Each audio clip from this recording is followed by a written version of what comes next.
कानपुर नगर में थाना बर्रा क्षेत्र में रहने वाला एक 19 साल का युवक 9 जनवरी 2024 को घर से निकलता है और वापस घर नहीं लौटता है, जिसके बाद परिजन युवक को ढूंढने में लग जाते हैं।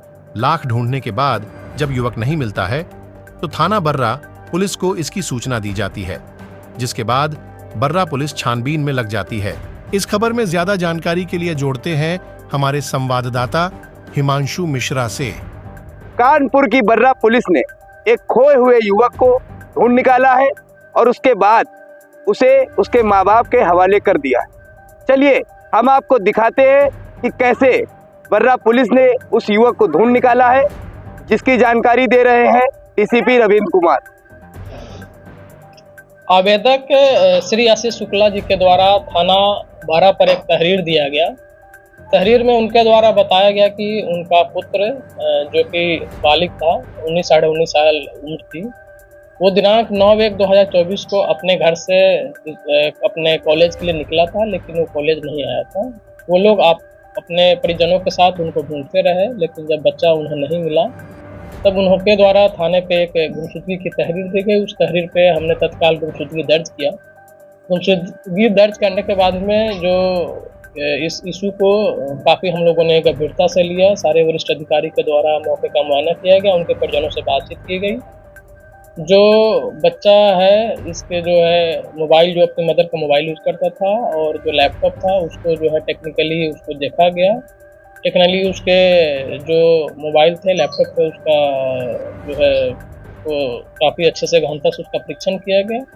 जो कुछ चीज़ें उसमें से हमें प्रकाश में आई, जो चीज़ें कुछ हमें इनपुट मिले, लीड मिले, और बच्चे के द्वारा एक जो है डायरी पे भी कुछ चीज़ें जो है लिखी गई थी, जिसका अवलोकन मेरे द्वारा किया गया था। उसके बाद में हमने इसमें से 6 टीमें बनाई थी। 6 टीमों में लगभग जो 30 हमारे पुलिसकर्मी थाना बर्रा से और अन्य थानों से, जो पूरे जोन के अन्य अलग अलग थानों हैं, वहाँ से हमने इसकी टीमें बनाई थी। और सर्विलांस की टीम भी उसमें, साइबर की टीम, सभी लोग लगे हुए थे। और कुछ जो इनपुट मिले थे, उस इनपुट के आधार पे हमने प्रयागराज और वाराणसी के लिए हमने टीमें रवाना करी थी।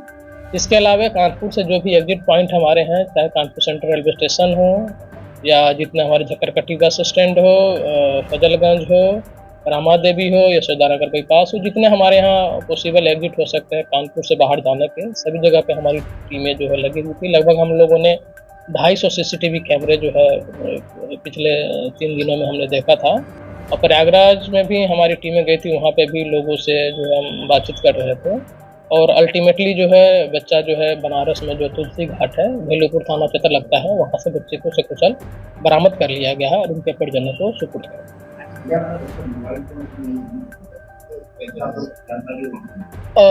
बच्चे के द्वारा एक मैंने अभी पूछताछ करी है। उनके परिजन के द्वारा पहले भी पूछताछ की गई थी, तो इनके द्वारा बताया गया कि बच्चा मोबाइल यूज नहीं करता था, लेकिन अपनी मदर का मोबाइल को यूज करता था। वो बच्चा काफ़ी टेक सेवी है, उन्हें टेक्निकल चीज़ों की जानकारी है और अपने मदर के मोबाइल का यूज करता था। बच्चा चूँकि BCA में इसका नामांकन भी था, इसका फर्स्ट सेमेस्टर का कोर्स हो भी गया था, तो ये मोबाइल यूज नहीं करता था। अभी जो पूछताछ हुई तो वो कह रहा था कि मुझे इलेक्ट्रॉनिक चीज़ों से उतना इंटरेस्ट नहीं है, and he is also not interested in doing his BCA। तो ये भी बातें जो अभी निकल के सामने आई कि वो BCA करने में इंटरेस्टेड भी नहीं है।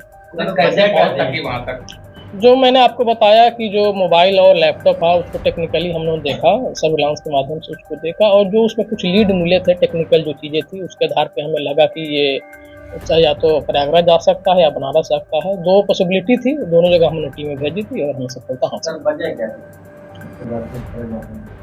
ये जो अपनी मर्जी से बच्चे के द्वारा बताया कि मैं अपनी मर्जी से गया हूँ और मैं अभी कुछ समय चाहता हूँ, मैं BCA नहीं करना चाहता हूँ और अभी मुझे कुछ टाइम चाहिए अपने सोचने के लिए कि मैं अपने फ्यूचर में क्या करूँगा, नहीं करूँगा। उनके परिजन भी आए थे, उनके मदर फादर भी थे, रिलेटिव्स भी थे।